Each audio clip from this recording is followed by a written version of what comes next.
Her words came to her slowly, stumbling out. She didn't want to go in there. I'm with you now, don't worry.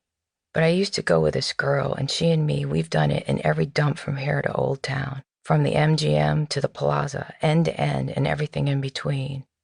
Who? You don't know her. She might not even be in town anymore.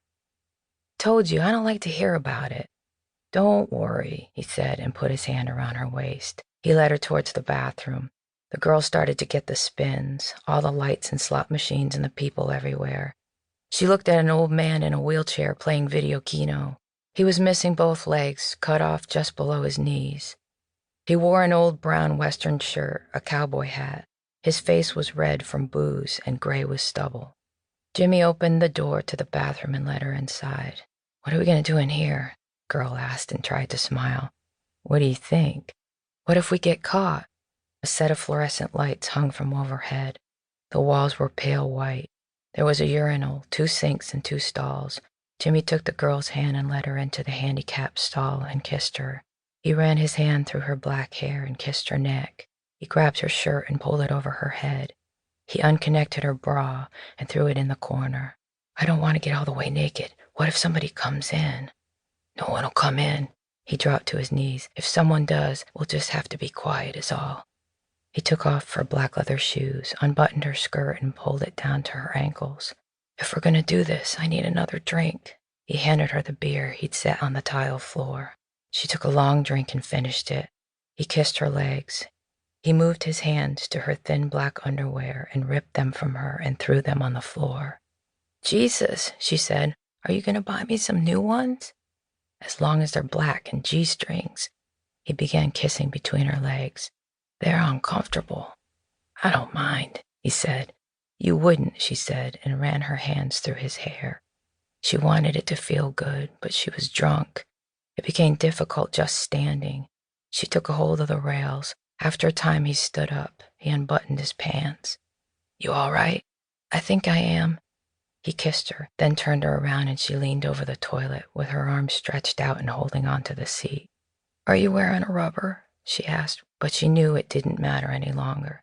No, he said. I'm not gonna anymore either. I want you and me to have a kid.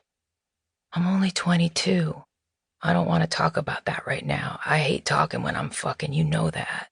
He moved inside her. He ran his hands over her back, over her tattoos. He put his fingers on the small of her back where there was a silver dollar-sized black swastika. Just above it to the left was a tattoo of the World Church of the Creator emblem, a circle with a large W inside it. He kept moving inside her. She tried to hold on, to keep standing, but she was beginning to black out. He wouldn't stop.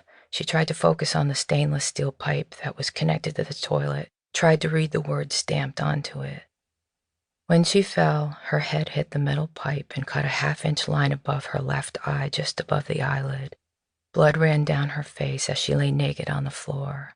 He pulled up his pants, then bent down and moved her so she was sitting up. Blood leaked down her face. He tried to stop it with toilet paper. Wake up, he said, and shook her. He wasn't sure what to do. He wanted to leave her there, to teach her a lesson. He was ashamed of her, of the way she drank, the way she would just fall apart. He sat down next to her, but his temper grew, and then he felt a wetness.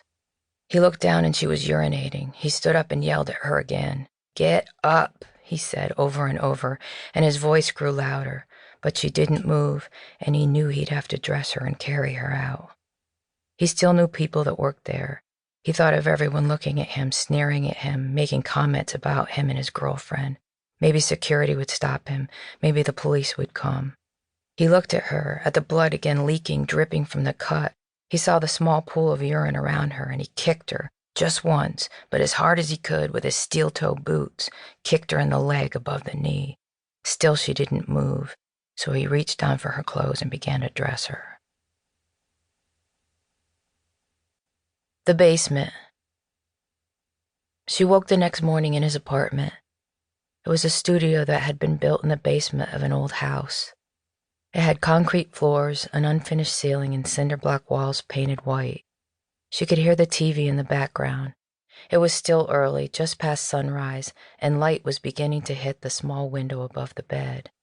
She could hear him doing push-ups on the floor and could smell coffee.